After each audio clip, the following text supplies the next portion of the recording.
Assalamualaikum warahmatullahi wabarakatuh. Salam sejahtera bagi kita semua.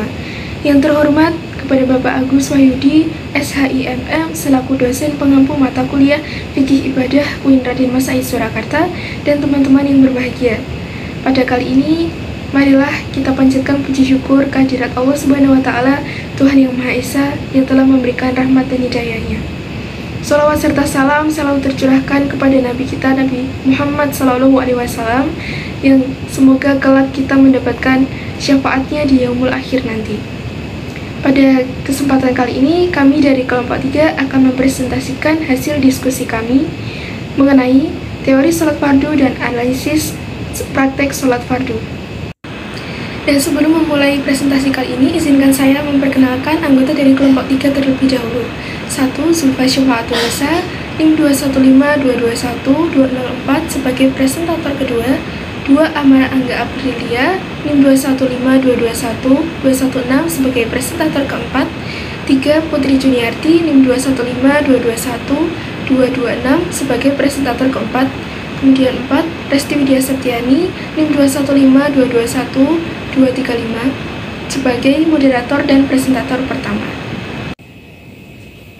Materi pembahasan: 1. Pengertian sholat fardu. 2. Dasar hukum sholat fardu. 3. Syarat, rukun, dan sunnah sholat. 4. Waktu mengerjakan sholat. 5. Hal-hal yang membatalkan sholat. Pengertian sholat. Sholat menurut bahasa adalah doa, sedangkan secara terminologi, syara adalah ucapan dan perbuatan yang diawali dengan takbir dan diakhiri dengan salam, disertai dengan beberapa syarat dan rukun yang telah ditentukan. Sholat menghubungkan antara seorang hamba dengan penciptanya.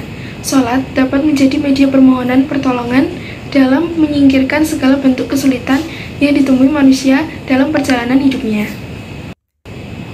Seperti yang sudah dijelaskan dalam firman Allah Subhanahu wa Ta'ala, Ya ayyuhalladzina amanu sta'inu bis-sabri was-shalah innallaha ma'as sabirin. Artinya, wahai orang-orang yang beriman, mohonlah pertolongan kepada Allah dengan sabar dan sholat. Sungguh, Allah beserta orang-orang yang sabar. Dasar hukum fardu. Sholat merupakan salah satu rukun Islam yang wajib dan harus dilaksanakan berdasarkan ketetapan Al-Quran, Sunnah, dan Ijma'. Allah berfirman dalam Quran Surat An-Nisa ayat 103, Maka, apabila kamu telah menyelesaikan sholatmu, ingatlah Allah di waktu berdiri, di waktu duduk, dan di waktu berbaring. Kemudian apabila kamu telah merasa aman, maka dirikanlah sholat itu sebagaimana biasa. Sesungguhnya sholat itu adalah fardu yang ditentukan waktunya atas orang-orang yang beriman. Diriwayatkan oleh Ibnu Abbas bahwasannya Nabi Muhammad SAW bersabda pada Mu'adz ketika beliau mengutusnya ke Yaman, Sesungguhnya kau akan mendatangi kaum ahlul kitab, maka dakwahilah mereka agar beraksi bahwa tiada Tuhan melainkan Allah, dan sesungguhnya aku adalah Rasul utusan Allah. Jika mereka menaatimu dalam hal tersebut, beritahulah mereka bahwa Allah SWT telah mewajibkan kepada mereka sholat 5 waktu dalam semalam. Pembahasan yang selanjutnya yaitu mengenai syarat, rukun, dan sah sholat. Yang pertama yaitu mengenai syarat sholat. Syarat sholat dibagi menjadi 2, yaitu syarat sah dan syarat wajib. Syarat wajib sholat yang pertama yaitu beragama Islam. Sholat tidak diwajibkan kepada orang kafir, karena didahulukannya 2 kalimat syahadat adalah syarat pertama dalam sholat. Kemudian syarat wajib yang kedua yaitu baligh atau dewasa. Tanda-tanda dewasa dalam kitab Safinatun Najah ada 3. Yang pertama yaitu sempurnanya umur 15 tahun baik pada laki-laki maupun perempuan. Kemudian yang kedua yaitu keluarnya sperma setelah umur 9 tahun. Dan yang terakhir yaitu menstruasi setelah umur 9 tahun bagi anak perempuan. Kemudian syarat wajib yang ketiga yaitu berakal. Tidak wajib sholat atas hilangnya akal seseorang karena ia mabuk atau gila. Apabila mabuknya itu disengaja, maka ia tetap wajib untuk mengerjakan sholat. Kemudian untuk syarat sah sholat yaitu yang pertama, mengetahui masuknya waktu sholat. sebagaimana dalam Quran Surat Al-Isra ayat 78 yang artinya, dirikanlah sholat dari sesudah matahari tergelincir sampai gelap malam, dan dirikanlah pula sholat subuh, sesungguhnya sholat subuh itu disaksikan oleh malaikat. Kemudian syarat sah yang kedua yaitu suci dari hadas kecil maupun hadas besar. Contoh dari hadas kecil yaitu seperti kencing, berak, dan hadas besar seperti keluarnya sperma atau mani akibat bersetubuh suami istri atau sebab lainnya seperti bermimpi basah yang mengharuskan untuk mandi junub. Kemudian syarat sah yang ketiga yaitu suci badan, pakaian, dan tempat dari najis. Dan yang keempat yaitu menutup aurat. Auratnya laki-laki yaitu antara pusar hingga lutut, sedangkan auratnya perempuan yaitu seluruh badan terkecuali kedua telapak tangan dan wajah. Kemudian yang kelima yaitu adalah menghadap kiblat. Dan yang keenam yaitu mengetahui mana yang wajib dan mana yang sunnah. Kemudian yaitu mengenai rukun sholat. Rukun sholat yang pertama yaitu niat. Niat secara bahasa yaitu keinginan hati untuk melakukan sesuatu yang ditujukan hanya untuk Allah semata. Kemudian rukun sholat yang kedua yaitu berdiri bagi orang yang mampu. Apabila kita tidak mampu untuk berdiri, maka kita diperbolehkan sholat dalam posisi duduk. Dan apabila kita tidak kuat dalam posisi duduk, maka kita diperbolehkan sholat dalam keadaan tidur miring. Kemudian rukun yang ketiga yaitu takbiratul ihram. Saat takbiratul ihram dalam mengangkat tangan dan mengucapkan Allahu Akbar serta dalam hati membisikkan niat dilakukan secara bersama. Kemudian rukun yang selanjutnya yaitu membaca Al-Fatihah. Dalam pembacaan Al-Fatihah, ayat yang dibaca harus urut. Kemudian yang selanjutnya yaitu rukuk dan tumakninah. Dr. Mustafa Alkin di dalam kitabnya Al-Fiqhul Manhaji mendefinisikan rukuk yaitu sebagai merunduknya badan orang yang salat dengan ukuran sekiranya kedua telapak tangan sampai dengan kedua lututnya. Ini adalah posisi minimal orang yang melakukan rukuk. Kemudian dilanjutkan dengan tumakninah. Tumakninah adalah diam sebentar dan tubuh tidak bergerak, kira-kira setara dengan saat kita melafalkan tasbih, yaitu subhanallah. Kemudian rukun yang selanjutnya yaitu i'tidal dan tumakninah. I'tidal adalah berdiri yang memisahkan antara rukuk dan sujud. Syekh Nawawi Banten dalam kitabnya Kasyifatus Saja mendefinisikan i'tidal yaitu sebagai kembalinya orang yang sholat dalam posisi sebelumnya yang melakukan rukuk dan ia kembali pada posisi berdiri lagi. Kemudian yang selanjutnya yaitu sujud dan tumakninah. Secara bahasa sujud yaitu turun dan condong. Sedangkan menurut syara sujud adalah menempelnya dahi seseorang yang sholat pada tempat sujudnya. Dalam kitab Safinatun Najah setidaknya ada 7 syarat yang harus dipenuhi ketika seseorang bersujud dalam sholatnya. Yang pertama yaitu bersujud di atas 7 anggota badan, kemudian kening atau dahi dalam keadaan terbuka, bertumpu pada kepala, jatuhnya badan bukan untuk selain sujud, tidak bersujud di atas sesuatu yang dapat bergerak, sebab gerakannya orang sholat tersebut, kemudian tubuh bagian bawah diangkat lebih tinggi dari tubuh bawah diangkat lebih tinggi dari tubuh bagian atas dan tumakninah. Kemudian rukun sholat yang selanjutnya yaitu duduk di antara 2 sujud dan tumakninah. Dalam duduk di antara 2 sujud ini menggunakan duduk iftirasyi. Kemudian rukun yang selanjutnya yaitu duduk tahiyat akhir. Pada duduk tahiyat akhir ini menggunakan duduk tawarruk. Dan rukun yang selanjutnya yaitu membaca tahiyat, selanjutnya membaca sholawat Nabi, dan mengucapkan salam. Kemudian rukun yang terakhir yaitu tertib atau urut. Kemudian pembahasan yang selanjutnya yaitu mengenai sunnah sholat. Sunnah sholat dibagi menjadi 2 yaitu sunnah ab'ad dan sunnah hayat. Sunnah aba'ad adalah sunnah yang apabila tidak dikerjakan maka kita harus menggantinya dengan sujud syahwi atau sujud 2 kali yang dilakukan sebelum salam. Adapun macam-macam sunnah aba'ad, yaitu yang pertama tasyahud awal, kemudian duduk tasyahud, sholawat untuk Nabi ketika tasyahud awal, sholawat untuk keluarga Nabi ketika tasyahud akhir, berdiri untuk doa kunut dan membaca doa kunut, kemudian yang terakhir yaitu sholawat dan salam untuk Nabi Shallallahu Alaihi Wasallam dan beserta keluarga dan sahabat ketika doa kunut. Kemudian yang kedua yaitu sunnah hayat. Sunnah hayat adalah amalan sunnah dalam sholat fardu yang apabila tertinggal karena lupa atau sengaja, maka sholatnya tetap sah dan tidak perlu dilakukan sujud syahwi. Ada banyak sunnah hayat. Beberapa yaitu yang pertama mengangkat kedua tangan sejajar dengan bahu ketika takbiratul ihram, ketika ruku, ketika bangun dari ruku, dan ketika berdiri dari tasyahud awal.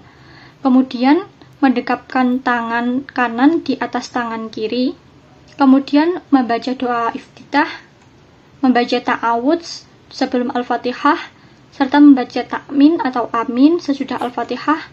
Kemudian selanjutnya mengucapkan salam yang kedua. Masih ada banyak lagi mengenai sunnah hayat dalam sholat. Tata cara sholat: yang pertama, niat. Yang kedua, berdiri bila mampu. Yang ketiga, takbiratul ihram dan dilanjutkan membaca iftitah. Yang keempat, membaca al-fatihah. Yang kelima, membaca surat pendek. Yang keenam, ruku dengan tumakninah. Yang ketujuh, i'tidal dengan tumakninah. Yang kedelapan, sujud dengan tumakninah sebanyak 2 kali. Yang kesembilan, duduk di antara 2 sujud dengan tumakninah. Yang ke-10, duduk tasyahud akhir. Yang ke-11, membaca tasyahud akhir. Yang 12, membaca sholawat Nabi. 13, membaca doa sebelum salam. 14, salam. 15, tertib.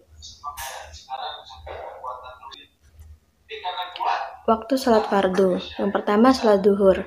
Permulaan waktu sholat duhur ialah condongnya matahari dari tengah-tengah langit. Maksudnya adalah matahari tersebut telah condong ke arah barat dari tegak lurusnya. Adapun akhir dari waktu sholat duhur adalah ketika bayangan suatu benda sama dengan panjang dengan benda tersebut. Yang kedua, waktu asar. Permulaan waktu asar ialah sejak bayangan suatu benda sama panjang dengan benda tersebut. Adapun akhir dari waktu sholat asar dengan terbenamnya matahari secara keseluruhan. Ketiga, sholat maghrib. Permulaan waktu sholat maghrib ialah dari terbenamnya matahari secara keseluruhan. Adapun akhir dari waktu sholat maghrib ialah terbenamnya mega merah. Yang keempat, waktu isya. Permulaan waktu isya ialah mulai dari terbenamnya mega yang berwarna merah akibat waktu maghrib. Adapun akhir dari waktu sholat isya ialah terbitnya fajar. Kelima, sholat subuh. Permulaan waktu sholat subuh ialah mulai dari fajar shidik. Adapun akhir dari waktu sholat subuh adalah matahari terbit di arah timur. Kemudian, mega itu ada 3 macam. Mega kuning, merah, dan putih. Sedangkan mega merah tanda waktu maghrib, kuning dan putih untuk waktu isya. Salat isya disunahkan untuk diakhirkan hingga mega kuning dan putih telah hilang.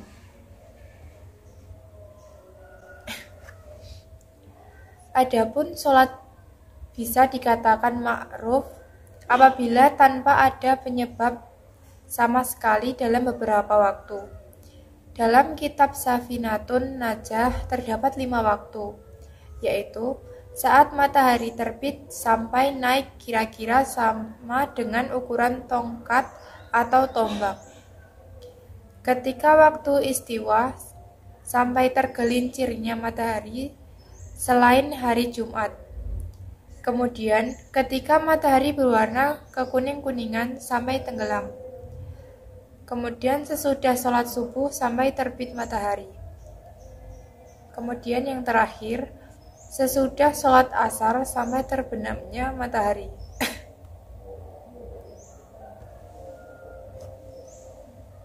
Hal-hal yang membatalkan sholat.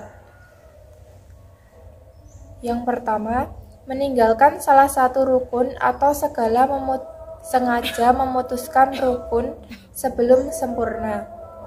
Meninggalkan salah satu syarat. Kemudian mengajak berbicara, banyak bergerak, makan atau minum, terbukanya aurat, membelakangi kiblat, makan dan minum baik sedikit maupun banyak, tertawa dengan keras, terkena hadas baik kecil maupun besar. Kemudian yang terakhir murtad.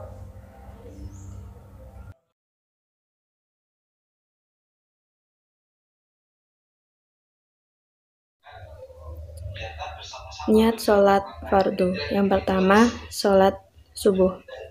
Bismillahirrahmanirrahim. Usolli fardu subhi arba'a rakaataini mustaqbila qiblati ada alillahi ta'ala. Yang kedua, sholat duhur. Bismillahirrahmanirrahim. Usolli fardu duhri arba'a rakaati mustaqbila qiblati ada alillahi ta'ala. Yang ketiga, sholat asar. Bismillahirrahmanirrahim. Usolli fardhu asri arba'a rakaati mustaqbil qiblati ada alillahi ta'ala. Yang keempat, salat maghrib. Bismillahirrahmanirrahim. Usolli fardhu maghribi salasa rakaati mustaqbil qiblati ada alillahi ta'ala. Yang kelima, salat isya. Bismillahirrahmanirrahim.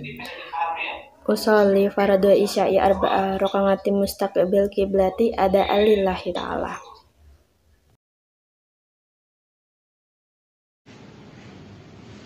Allahu Akbar kabira walhamdulillahi katsira wa subhanallahi bukratan wa asila. Inni wajjahtu wajhiya lilladzi fataras samawati wal arda hanifan musliman wa ma ana minal musyrikin. Inna sholati wa nusuki wa mahyaya wa mamati lillahi rabbil alamin la syarika lahu wa bidzalika umirtu wa ana minal muslimin. Bismillahirrahmanirrahim. Alhamdulillahi rabbil alamin. Ar-Rahmanirrahim. Maliki yaumiddin. Iyyaka na'budu wa iyyaka nasta'in. Ihdinas siratal mustaqim. Siratal ladzina an'amta 'alaihim ghairil maghdubi 'alaihim waladdallin. Amin.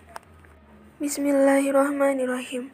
Idza zulzilatil ardu zilzalaha wa akhrajatil ardu asqalaha wa qala al insanu ma laha yawma idzin tuhadditsu akhbaraha bi anna rabbaka awha laha yawma idzin yasdurun nasu ashtatan liyuraw a'malahum faman ya'mal mithqala dzarratin khairan yarah wa man ya'mal mithqala dzarratin syarran yarah. Subhana rabbiyal azimi wa bihamdi. Subhana rabbiyal azimi wa bihamdi. Subhana rabbiyal azimi wa bihamdi. Sami'allahu liman hamidah. Rabbana lakal hamdu. Minus samawati wa min al-ardi wa min umasyida min syai'in ba'du. Allahu akbar.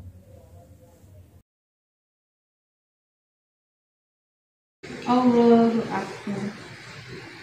Subhana rabbiyal a'la wa bihamdi. Subhana rabbiyal a'la wa bihamdi. Subhana rabbiyal a'la wa bihamdi. Allahu Akbar.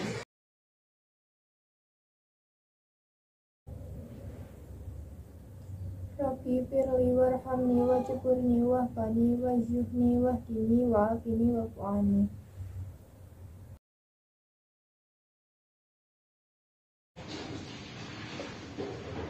At-tahiyatul mubarakatus sholawatut thayyibatu lillah. Assalamu alayka ayyuhan nabi rahmatullahi wabarakatuh. Assalamu alayna wa ala ibadillahi sholihin. Asyhadu an la ilaha illallah wa asyhadu anna muhammadar rasulullah. Allahumma sholli ala sayyidina Muhammad wa ala ali sayyidina Muhammad kama shallaita ala sayyidina Ibrahim wa ala ali sayyidina Ibrahim wa barik ala sayyidina Muhammad wa ala ali sayyidina Muhammad كما باركت على سيدنا إبراهيم وعلى آل سيدنا إبراهيم في العالمين إنك حميد مجيد. Allahumma inni a'udzubika min adzabil jahannam wa min adzabil qabri wa min fitnatil mahya wal mamat wa min syarril masiihid dajjal.